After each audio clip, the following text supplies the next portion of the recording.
कभी कभी सबसे गहरे रिश्ते भी एक मोड़ पर आकर बिखर जाते हैं।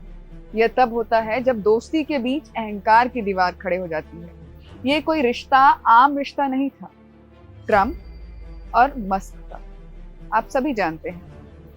पर बीते दिन कुछ ऐसे हुआ कि दोनों के अहंकार एक दूसरे के सामने आ गए।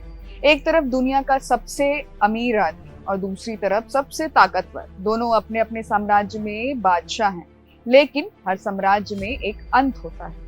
ये अंत धमाके के साथ आया। एलन मस्क और डोनाल्ड ट्रंप के रिश्ते पहले से ही तनावपूर्ण थे। मस्क ने ट्रंप के नए खर्च बिल को एक घिनौना घोटाला और भयानक बताया। साथ ही उन्होंने ये भी कहा कि कांग्रेस इसे पारित करते वक्त शायद इस बिल को पढ़ा ही नहीं।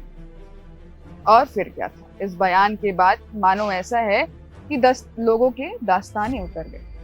मस्क ने फिर से सीधे प्रहार करते हुए ट्रंप को कहा कि अगर मैं नहीं होता तो ट्रंप चुनाव हार जाते। इतना एहसान फरामोशी आखिर क्यों?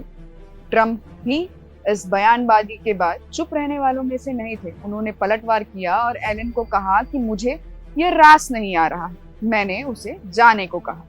फिर क्या था, एलन मस्क ने एक बड़ा बम फोड़ा। उन्होंने कहा कि डोनाल्ड ट्रंप का नाम एप्स्टीन फाइलों में है। यही असली वजह थी कि ये फाइल सार्वजनिक नहीं हुई।